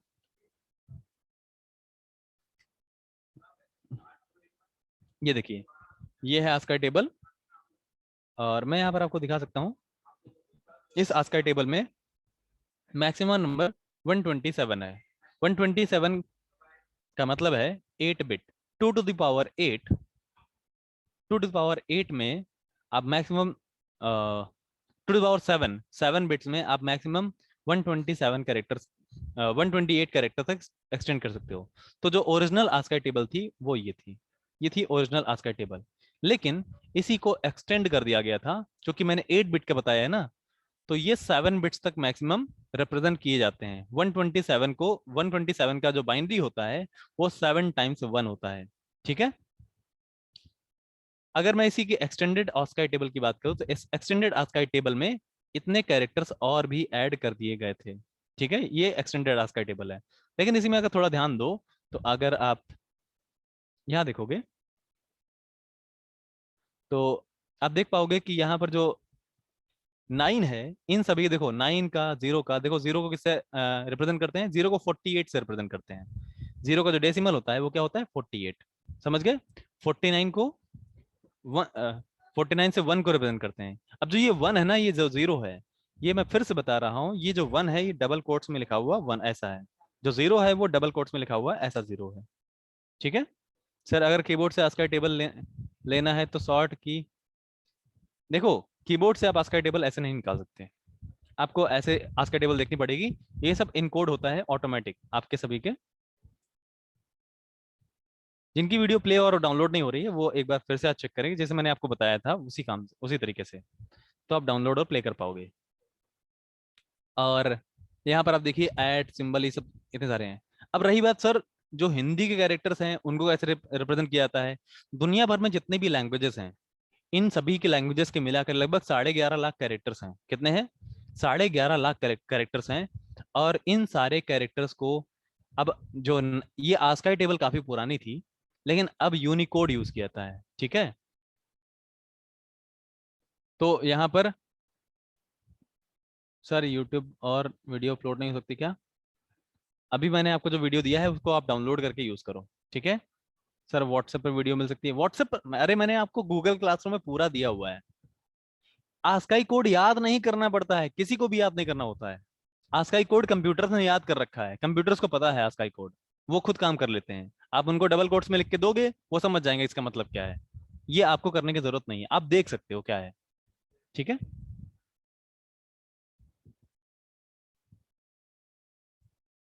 यूनिकोड, देखो UTF-8 एक ऐसा फॉर्मेट है, आस्काई के बाद, आस्काई में लिमिटेशन थी, कुछ कैरेक्टर्स रिप्रेजेंट किए जा सकते थे, लेकिन बाकी दुनिया भर में इतनी सारी लैंग्वेजेस थे, सबके अपने कैरेक्टर्स हैं, तो इनको कैसे रिप्रेजेंट किया जाए। तो इन सभी लैंग्वेजेस के कैरेक्टर्स को रिप्रेजेंट करने के लिए UTF-8 फॉर्मेट या फिर UTF-8 इनकोडिंग यूज की जाती है। जैसे अगर मैं आपको कोई नोटपैड दिखाऊं, तो नोटपैड में आप जो भी टाइप कर सकते हो, वो सारे कैरेक्टर सपोर्ट करते हैं UTF-8 इनकोडिंग को। ये देखो लिखा ना UTF-8 इनकोडिंग, UTF-8, ओके। चलो ये सब एक अलग चीज है, बकवास है, अभी आपके लिए कोई जरूरी नहीं है, हमें आपको यहाँ पर फोकस कराना है। चलो ये है ओके। अब यहाँ पर मैंने बताया कि सर ये और डेटा टाइप्स क्या होते हैं। फोन में आप गूगल क्रोम में ओपन करो, गूगल क्रोम में PDF आपको गूगल क्लासरूम में मिलेगी, और सबको एक ही जैसा गूगल क्लासरूम दिखता है। अगर आप डाउनलोड नहीं कर पा रहे हो, तो ये आप अपने साइड से फॉल्ट कर रहे हो, इसको आप अपने फ्रेंड से मिल करके सॉल्व करा लो, नहीं होता है तो मुझे बताना उसके बाद। कल की क्लास ऑफ रहेगी, कल आपको यहाँ पर कोई भी क्लासेस नहीं मिलेंगी। तो सम कॉमनली यूज्ड डेटा टाइप्स, अच्छा मैंने ये तो डिस्कस कर लिया है। इसके बाद एक जरूरी चीज, प्रोग्रामिंग के कॉन्सेप्ट्स में बता रहा हूँ। Variable scope, what is variable scope, कहता है जैसे आपने कोई अगर वेरिएबल डिक्लेयर किया, अब वो किस सेक्शन में वेरिएबल डिक्लेयर किया है, तो वो उसी सेक्शन में यूज किया जा सकता है। मतलब ये है, अगर आपने इंट a इक्वल टू 10 लिखा, तो अब कहीं पर भी अगर आप a लिखते हो, a मल्टीप्लाइड बाई 2 करोगे तो a मल्टीप्लाइड बाई 2 का रिजल्ट पता क्या आएगा? a मल्टीप्लाइड बाई 2 का रिजल्ट आएगा 20। समझ गए? तो जो a है, a बेसिकली अब 10 को रिप्रेजेंट करता है जहां पर भी यूज किया जाएगा। लेकिन ये a है कि इसकी वैलिडिटी कहाँ तक है, इसका स्कोप क्या है, कहाँ तक ये वैलिड है, कहाँ तक कंपाइलर को लगेगा कि हाँ ये a का मीनिंग ये है। तो ये जो मीनिंग होता है ये स्कोप के थ्रू डिसाइड होता है। जैसे यहाँ पर वेरिएबल दो टाइप के होते हैं, एक होता है लोकल वेरिएबल, एक होता है ग्लोबल वेरिएबल। ओरिजिनल ना बोल देना। इसका मैं एग्जांपल अगर दूं तो सिंपल सा एग्जांपल है, जैसे आपके कॉलेज का मॉनिटर, आपकी क्लास का मॉनिटर।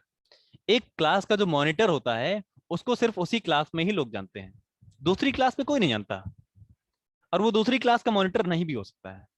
तो वो क्या है, वो एक लोकल मॉनिटर है। लोकल मॉनिटर मतलब वो सिर्फ अपनी क्लास के ही लोगों को देख सकता है, उनको संभाल सकता है, उनसे उनकी प्रॉब्लम सॉर्ट आउट कर सकता है, तो वो लोकल है।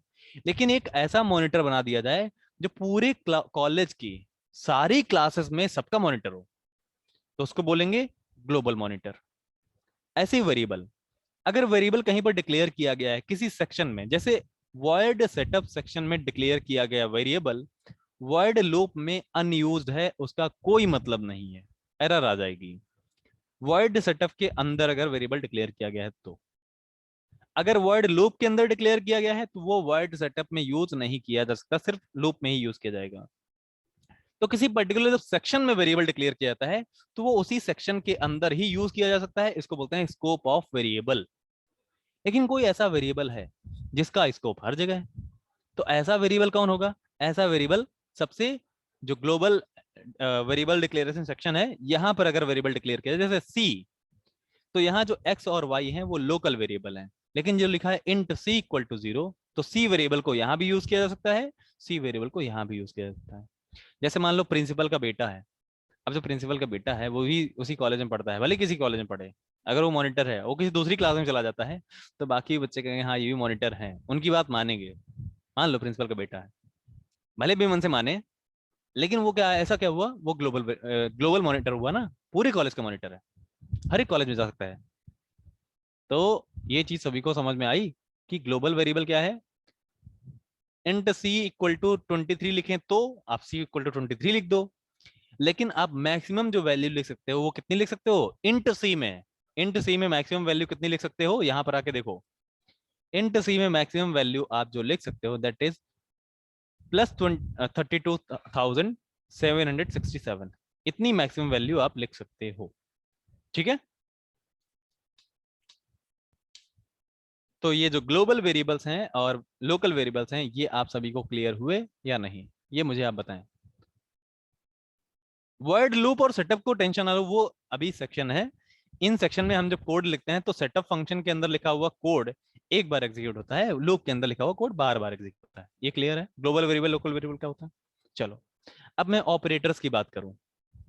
ऑपरेटर्स का मतलब है, जैसे मैंने बोला कि a इक्वल टू लिखा है इंट a इक्वल टू 10, तो मैंने आपको यहां पर 10 का मतलब भी बताया है, इंट का मतलब भी बताया है। इंट डेटा टाइप है, a वेरिएबल नेम है, 10 डेटा है या वैल्यू है। लेकिन ये क्या है, equal to, what is this? हाँ, global variable means word level, लेकिन वर्ड लेवल यहाँ प्रोग्राम का मतलब है, बस प्रोग्राम में कहीं भी यूज किया जा सकता है बस। तो सवाल ये है कि जो इक्वल टू ये जो सिंबल है ये क्या है, व्हाट इज दिस, ये क्या है? Sir string G equal to 1 to 2, इसका आंसर होगा ये भी स्ट्रिंग है, इसमें कोई मैथमेटिकल ऑपरेशन नहीं होगा।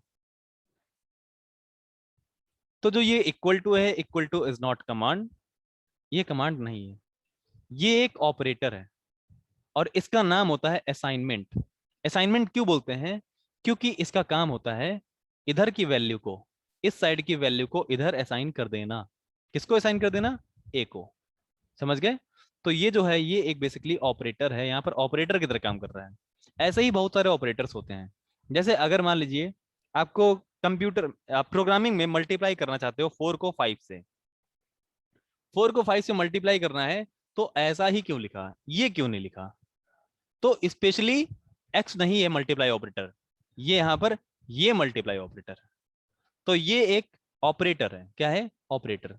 तो प्रोग्रामिंग में इसी तरह के मल्टीपल ऑपरेशंस होते हैं, किसके साथ ऑपरेशन होते हैं? डेटा के साथ।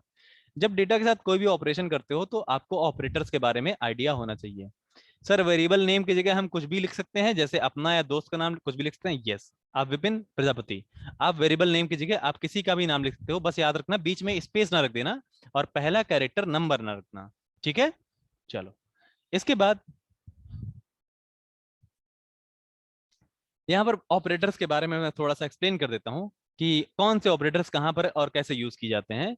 जैसे अरिथमेटिक ऑपरेटर, जब आप कोई मैथमेटिकल इक्वेशन सॉल्व करना चाहते हो या उसका कोई मैथमेटिकल ऑपरेशन करना चाहते हो, तो यहाँ पर आप जैसे अगर किसी को डिवाइड करके, किसी को किसी से डिवाइड करके जो रिमाइंडर बचा है वो अगर फाइंड आउट करना चाहते हो तो उसके लिए ये ऑपरेटर होगा। मतलब अगर आपने लिखा int a equal to int a equal to 12 modulus 5, तो इसमें जो ए की वैल्यू होगी वो क्या होगी बताइए।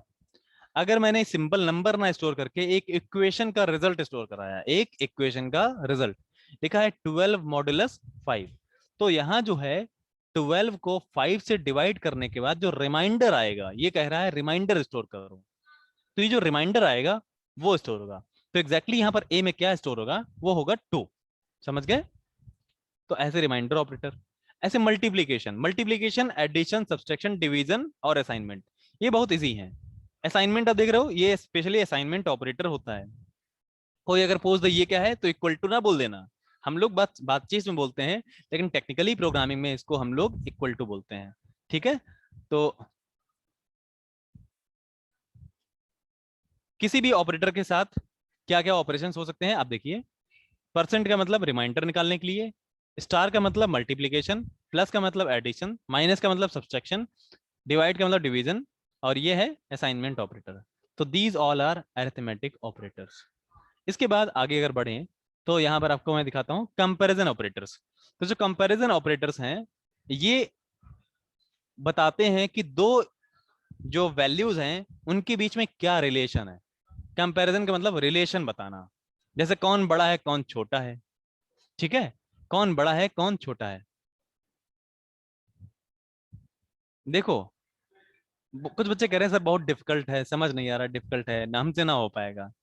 ये एक ऐसी चीज है जिस वजह से आप अपने आप को बहुत लिमिटेड फीचर्ड पर्सन बना लेते हो, आपको बहुत कम चीजें आती हैं, बस उतने में ही आप संतुष्ट होकर काम चलाना चाहते हो।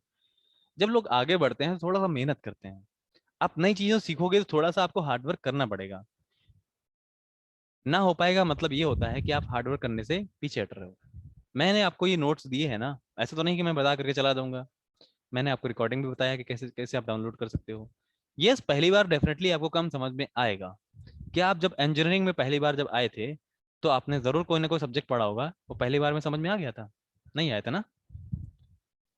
तो ये सब चीजें का आपको हमेशा एक्सपीरियंस रहा होगा। जब फर्स्ट डे आप क्लास में जाओ, इतने सारे क्लासेस आप पढ़ चुके हो, फर्स्ट डे क्लास में गए होगे, समझ में कम आएगा, फिर आप घर पे आए होगे, प्रैक्टिस की होगी, लेकिन एग्जाम तो आपने पास किया ना, कुछ बच्चों ने टॉप भी किया होगा। तो इसका मतलब क्या है, पहले दिन आपने जब पढ़ा समझ नहीं आया तो आप छोड़ के घर चले गए थे? नहीं गए थे ना, अगले दिन आपने कोशिश की थी, और वही करते करते आपने इंजीनियरिंग ड्राइंग, हाँ मैं जानता हूँ, बिल्कुल मैं डेफिनेटली जानता हूँ कि इंजीनियरिंग ड्राइंग कितना टफ है, लेकिन आपको आ गया ना, ठीक है। मैं आपको प्रोग्रामिंग खुद सिखाऊंगा, आपको कहीं अलग से सी प्लस प्लस सीखने की जरूरत नहीं है। ये प्रोग्रामिंग कॉन्सेप्ट को मैं कल कल से यूज करूंगा, तो आपको सब पता चल जाएगा। तो ये था ऑपरेटर्स, कंपैरिजन ऑपरेटर्स, मतलब दो वैल्यूज के बीच में रिलेशन पता करना। अगर मैं बोलूं a equal to 4 is greater than 7,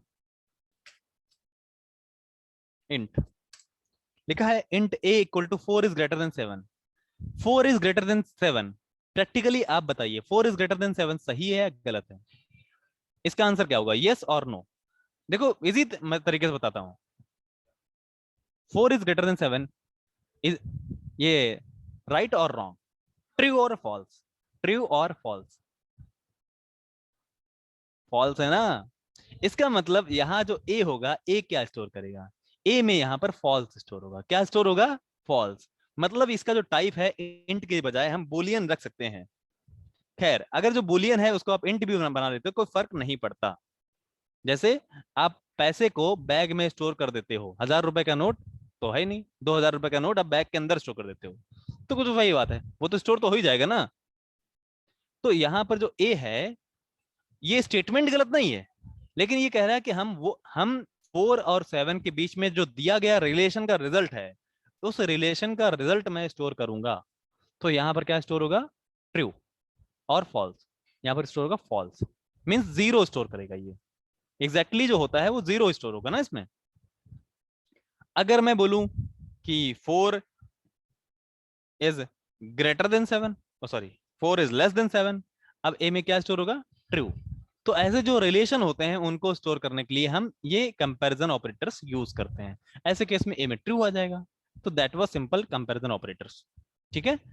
अब यहां लिखा है ए 4 = अब यहां 3 = आ गया। याद रखिएगा, डबल इक्वल टू और सिंगल इक्वल टू में फर्क है। ये असाइनमेंट ऑपरेटर है, but this is not assignment operator. इसका मतलब है चेक इक्वलिटी। ये क्या करता है? इक्वलिटी चेक करता है। क्या 4 और 7 आपस में बराबर है? नहीं। तो मतलब अगर ये बराबर नहीं है तो ए में क्या स्टोर होने वाला है? फॉल्स। अगर मैं लिखता हूं 7 = 7, ऐसे केस में क्या स्टोर होगा? Single equal to double equal to दोनों अलग हैं, याद रखिएगा। ऐसे केस में यहां पर ट्रू स्टोर होगा, क्योंकि ये रिलेशन जो लिखा है ये बात सही है, ऐसा है ना। ऐसे स्टेटमेंट्स को हम कंडीशनली यूज करते हैं, कंडीशनल प्रोग्रामिंग में यूज करते हैं। समझ गए? चलो, अब इसको हम जब एप्लीकेशन में यूज करेंगे तो वहां आपको बहुत सारी चीजें क्लियर हो जाएंगी। बस यहां पर मैं चाहता हूं कि थोड़ा सा आपको ओवरव्यू मिल जाए, एक आइडिया हो जाए कि एग्जैक्टली है क्या।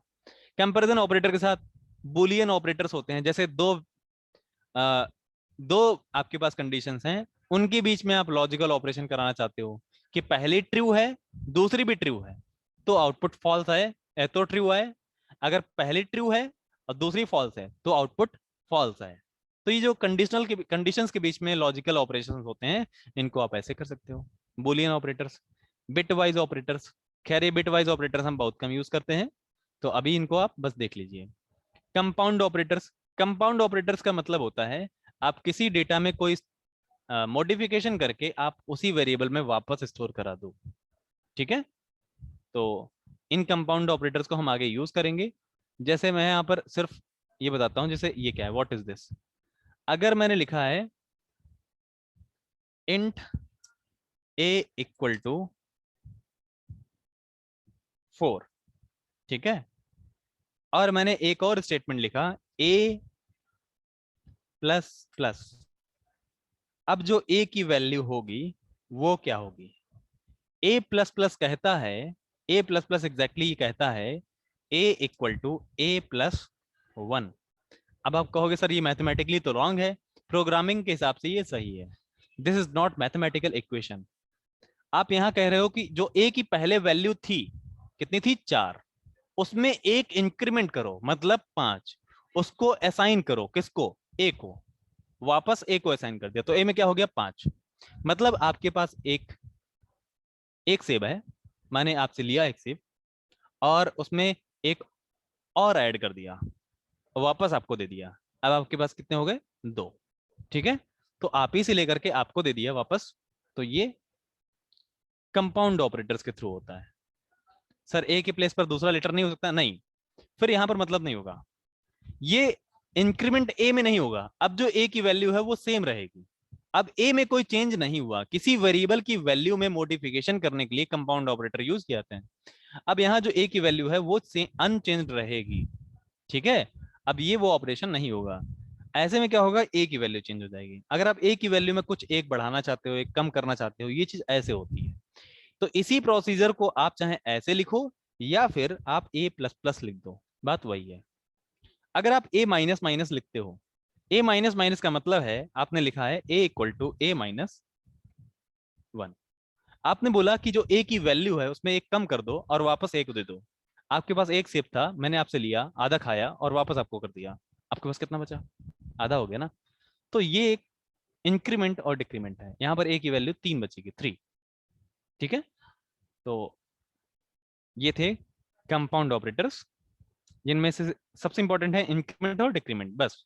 हालांकि मैंने आपको ऑप्शनल भी बताया कि आप इसको कैसे लिख सकते हो।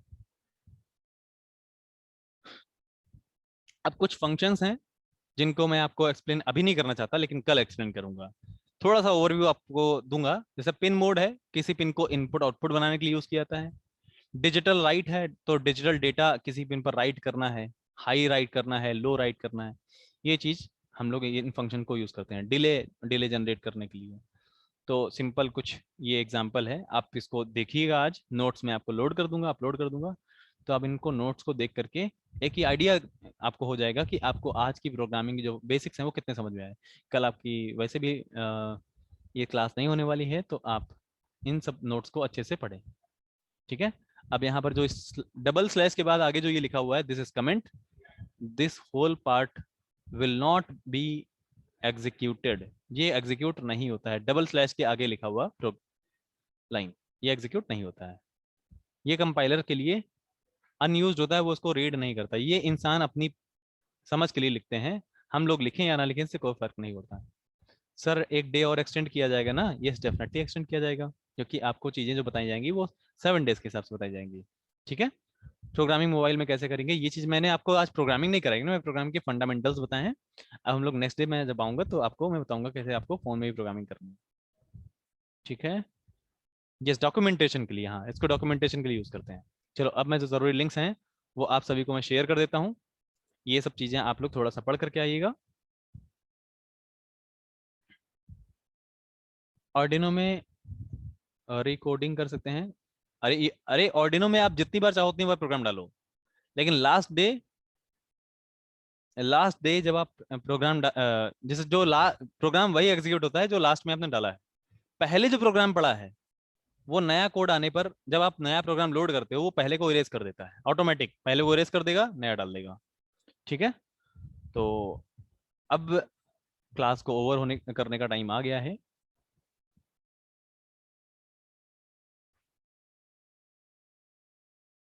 कल क्लास नहीं है, यस कल क्लास नहीं है। तो जो लोग लेट में ज्वाइन होते हैं, मेरी उन सभी से रिक्वेस्ट है कि आप लोग टाइम से सेशन को ज्वाइन किया करो, ताकि आपको सारी चीजें कंप्लीट समझ में आए। अब जो बच्चा बाद में आएगा और वो बोलेगा सर मुझे समझ नहीं आया, मुझे समझ नहीं आया, 4-5 बच्चों ने बोल दिया, तो मुझे ये कंफ्यूजन हो जाएगा कि या तो मैंने पूरे टाइम पर सही से नहीं बताया, या तो उसमें कुछ तरीका चेंज करके वापस आपको समझाया जाए। तो यहाँ आप सभी को ये समझना है कि क्लास को टाइम से ज्वाइन करें, ताकि आपके कम से कम कन्फ्यूजन रहें। अब ओवरऑल मुझे सेशन में बताइए कितना परसेंट आपको समझ में आया, कितने लोग ऐसे हैं जिनको 20% से ऊपर समझ में आया, 20% या 20% से ऊपर समझ आया? क्योंकि ये 50% भी आपको समझ नहीं आया कि तो मैं जानता हूँ। आज आप जब तक इसको, क्योंकि आज मैंने आपको जो भी कॉन्सेप्ट बताए ये सब इलेक्ट्रिकल इंजीनियरिंग में आपके लिए नए हैं, और ये सब आगे बहुत यूज करने वाले हो। अच्छा 70%, 100% आ गया समझ में? जिन्होंने प्रोग्रामिंग कर रखी होगी डेफिनेटली उनको 100% आ सकता है, कोई दिक्कत नहीं है। खैर, जिन लोगों को समझ में आया है, मतलब 20% से सबको ज़्यादा ही समझ में आया है, 40%, 50%, 70%, गुड, वेरी गुड। तो ये बहुत अच्छी बात है अगर आपको इतना अच्छे समझ में आ गया है। अब ये कॉन्सेप्ट थे जो आपने समझ लिए, अब कल से हम प्रोग्रामिंग करेंगे, मतलब नेक्स्ट डे से प्रोग्रामिंग करेंगे। तो आपको तब और मजा आने वाला है, क्योंकि उस टाइम हमारे पास कुछ ना कुछ आउटपुट आ रहा होगा, है ना? तो आज के सेशन में ज्वाइन होने के लिए सभी का थैंक यू सो मच। अब मैं आपको अटेंडेंस लिंक शेयर कर देता हूँ, और क्लासरूम, गूगल क्लासरूम का लिंक भी शेयर कर देता हूँ।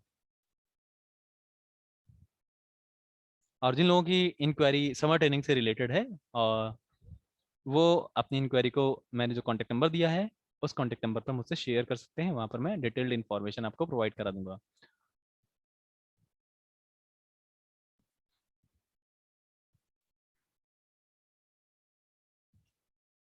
ये नंबर है, यहाँ पर आप इंफॉर्मेशन शेयर कर सकते हो। सबसे पहले गूगल क्लासरूम का लिंक, ये है गूगल क्लासरूम का लिंक, और इसको मैं चैट बॉक्स में आप सभी के साथ शेयर कर देता हूँ। सर क्लासरूम कंप्लीट होने, क्लासरूम में रिकॉर्डिंग पीडीएफ, देखो रिकॉर्डिंग अवेलेबल नहीं रहेगी, मैं फिर से कह रहा हूँ, रिकॉर्डिंग 2 दिन के बाद चली जाती है ऑटोमेटिक, तो उसको डाउनलोड करके रखें, उसको डाउनलोड करके रखें, तो ज़्यादा बेटर ऑप्शन है ये आपके लिए। ये मैंने आपके लिए गूगल क्लासरूम में ज्वाइन होने का लिंक शेयर कर दिया है, आप लोग इसको ज्वाइन करें। और जिन लोगों ने फीडबैक फॉर्म अभी तक फिल नहीं किया है, जिन लोगों ने फीडबैक फॉर्म अभी तक फिल नहीं किया है, वो फीडबैक फॉर्म भी फिल कर दें। अगर हम सी प्लस सीख लें तो क्या ऑर्डिनो में कोड कर सकते हैं? मैंने अभी आपको जितनी कोडिंग कराई है इतना अगर सीख सीख लेते हो तो 100% आप ऑर्डिनो में बेटर प्रोग्रामिंग कर सकते हो। लेकिन अगर ये नहीं सीखोगे तो बिल्कुल नहीं आएगी। हाँ, सी प्लस प्लस अगर सीख लेते हो, सी सी प्लस प्लस, तो प्रोग्रामिंग बहुत अच्छे से आप कर पाओगे और भी अच्छे से कर पाओगे। पीडीएफ रहेगा, गूगल क्लासरूम में पीडीएफ रहेगा, हमेशा रहेगा। तो मैं आप सभी को एक फीडबैक फॉर्म शेयर कर देता हूँ। फीडबैक फॉर्म जो कि आप सभी के लिए इस सेशन में कैसा आपको लग रहा है, क्या है ये, आप लोग ज़रूर बताएं हमें।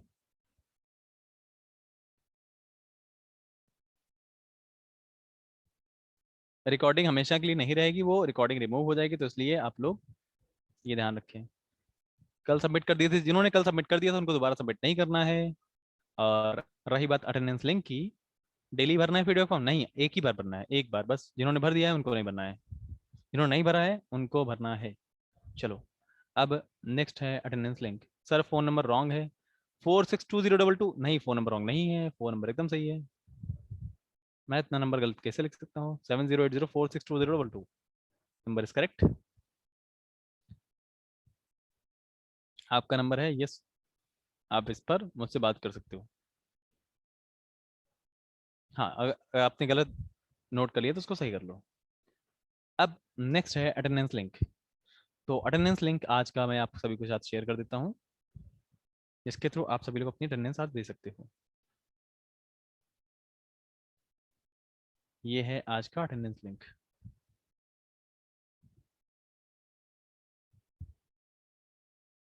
पहले था पीडीएफ, अब नहीं है पीडीएफ।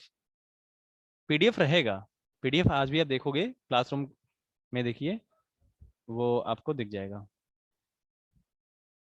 रिकॉर्डिंग रिमूव हो जाएगी, दोबारा कैसे मिलेगा? रिकॉर्डिंग डाउनलोड करके रख लो, अगर दोबारा यूज करना है तो डाउनलोड करके रख लो, ठीक है।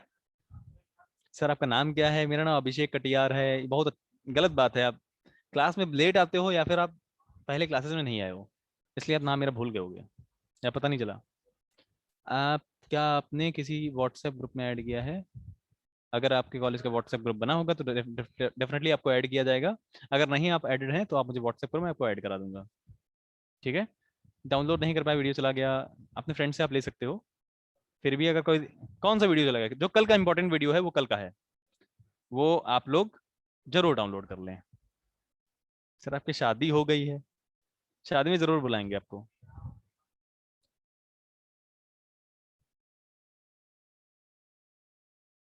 फर्स्ट डे का वीडियो, अच्छा फर्स्ट डे का वीडियो मैं कोशिश करूंगा, फर्स्ट डे का वीडियो अगर अवेलेबल हो पाएगा तो मैं आपको अवेलेबल करा दूंगा, लेकिन अभी तो नहीं है। अभी तो, वो रिमूव हो चुका है, लेकिन कल की वीडियो को संभाल के रख लो अभी से, ठीक है, इस क्लास के बाद। चलो, आज के सेशन में ज्वाइन होने के लिए मैं आप सभी का धन्यवाद करता हूँ। सभी लोगों को thank you so much for joining today session. और कल आप सभी लोग इन नोट्स को अच्छे से पढ़ करके आएंगे, क्योंकि मैं ये चाहता हूँ कि जब हम नेक्स्ट डे से प्रोग्रामिंग स्टार्ट करेंगे तो प्रोग्रामिंग में किसी को डाउट ना रहे, अच्छे से स्मूथली आपको समझ में आए, ठीक है। और फीडबैक फॉर्म, अटेंडेंस लिंक मैंने आपको ऑलरेडी शेयर कर दिया है। अब जिनको अटेंडेंस नहीं लिंक नहीं मिला है वो मुझे व्हाट्सएप कर दे, मैं उनको शेयर करा दूंगा। आज के सेशन में ज्वाइन होने के लिए थैंक यू सो मच, आप लोगों ने टाइम दिया। और आई होप आपको आज समझ में आया होगा, क्लास में कुछ ना कुछ नई चीज़ें सीखने को मिली होंगी, आगे इसको यूज़ भी कर पाओगे। और ये मैं श्योर हूँ कि आप कल प्रैक्टिस करोगे, मैं श्योर हूँ, इसका मतलब मेरे ऊपर मेरा भरोसा बनाए रखो, ठीक है, मैं आपको भरोसा कर रहा हूँ इतना अटेंडेंस के लिए। हाँ, कॉल मुझे आप अगर 6 बजे के बाद करोगे, 6:15 के बाद करोगे, तो 6:15 के बाद आप मुझे कॉल कर सकते हो, 6:15 से 8 बजे के बीच में, ठीक है। चलिए, आज के सेशन में ज्वाइन होने के लिए थैंक यू सो मच। और अब मिलते हैं कल, तब तक लिए आप अपना और अपने लोगों का ख्याल रखें। Take care, bye bye, happy learning with Soft pro.